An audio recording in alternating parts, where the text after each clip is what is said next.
Two founder members of the Football League meet this weekend as Preston entertain Stoke City. Lots of history, but could this be the last time they meet in this division? We know what's happening at Stoke. Preston might be going the other direction, though. Let's find out about the whole game from Joey. Let's also get his February Player of the Month, and we're going to preview this game against Stoke. How are you, Joey? I'm not too bad, thanks to you, Mark. I'm very well, thank you. All right, Preston going up? Not getting too carried away yet, but we're definitely going in the right direction, and that is up. So, yeah. All right, review that whole game for us in 30 seconds because that's all it deserves. Go. I mean, as you say that, I think it was a really good end-to-end game, to be honest with you. I think both sides could have won that, but a bit cagey at times. I think both teams, trying to go for the playoffs and didn't want to lose, but at the same time, I think both defenses and keepers actually had really good games. So it was an end-to-end game. My heart was racing throughout it. It was very hard to watch in that sense because it was so end-to-end. But a really good advert for football for Championship. Sorry, and yeah, it was a good game. And yeah, unfortunate not to win, I think. What do you think he said at half time? Because I mean, the first half, yeah, I mean, there could have been goals, but in the second half, neither team wanted to lose it. Do you think that was the message from Mr. Lowe that whatever you do, don't concede? I think there was probably a bit of that from both teams. Yeah, I think obviously there's a lot riding on this game, but I think the way both played and the way that we did create chances, but I think their centre back, I can't remember his name, Greaves was absolutely outstanding. We should have had a penalty as well in the second half. That was annoying because it was exactly the same at their place. We should have had a penalty there. So that's two penalties we've been robbed against Hull. So that could be a massive thing come the end of the season. But yeah, I think, what? I think we did it in a good way that we were like, we went for it, but didn't want to obviously concede. So we were still cautious at the back. But when we did want to counter, we countered quite well.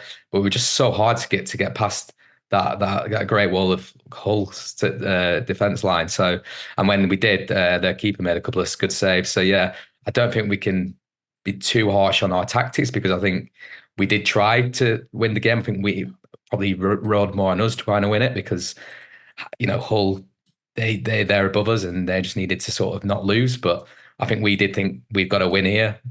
More than probably they did, but at the same time, I think at the end of the 90 minutes, we're probably both thinking, yeah, it's a good result for both teams and try and move on from that. Okay.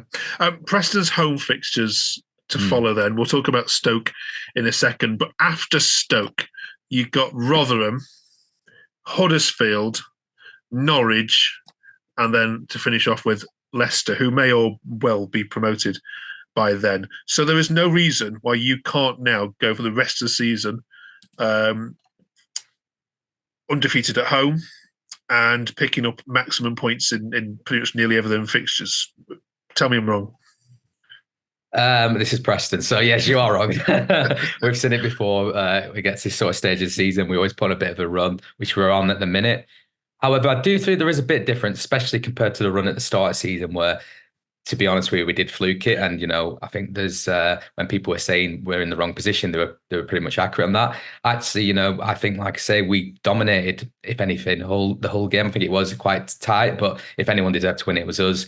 And they're a very good side. And you could tell that they had some really good players, especially out wide. But the way we defended, the way we attacked, it was just like I think the way we're pressing as well, so high up, I don't know whether we can sustain that, and I also don't know when we're coming up against a team down the bottom whether they're going to be playing around the back like the teams we've been playing recently have, and it sort of played into our hands. But I think at the moment, yeah, definitely reason to be optimistic. And yeah, you say there's hot games there you expect us to win, but we thought that when we played Sheff Wednesday after we beat Leeds at home, and Sheff Wednesday at the time, I think they're on a bit of a.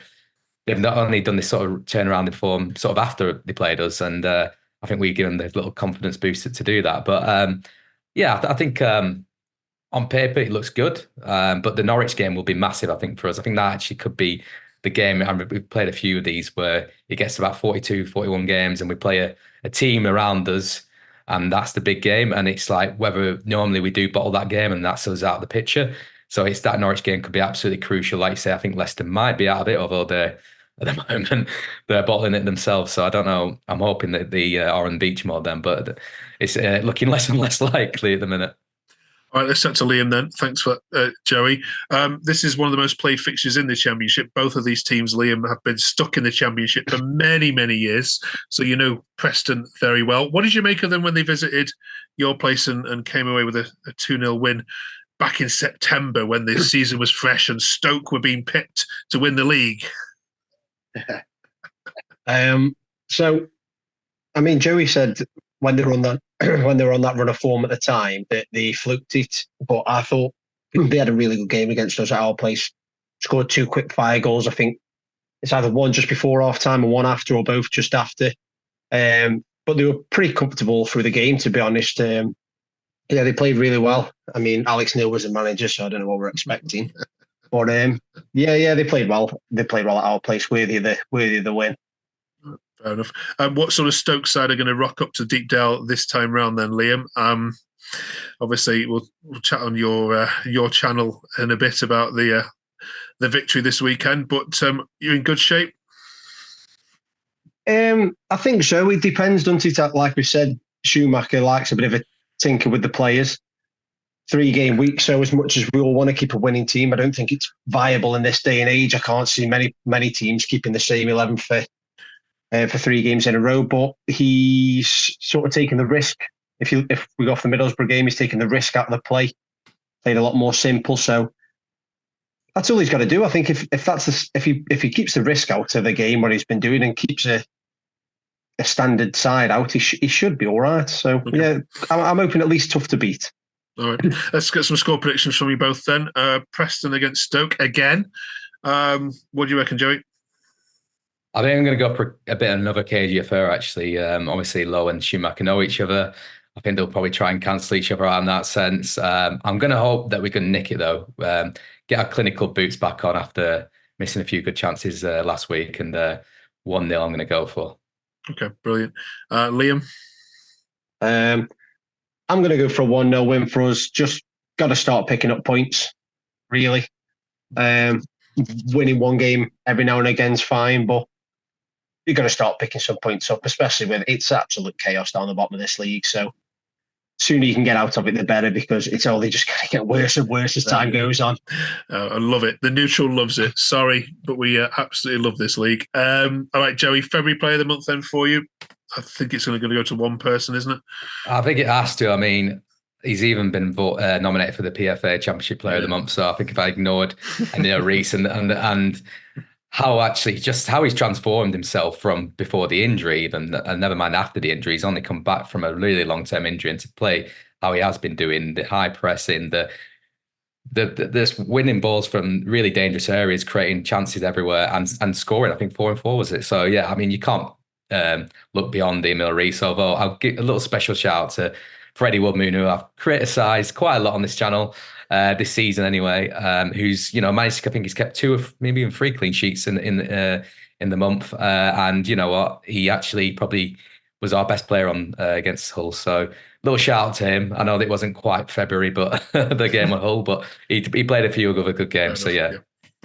I'd imagine Kiefer Moore is going to win the Championship Player of the Month, but other than that, I think Reece would probably be a fair second, or maybe Ugbo. Who knows? We will find out. All right, thank you, Joey. Enjoy the game against Stoke, and we will catch you next week as Preston march on. Potentially, that might be the last time you play Stoke. Fingers crossed, eh? All right, nice one. Thank you.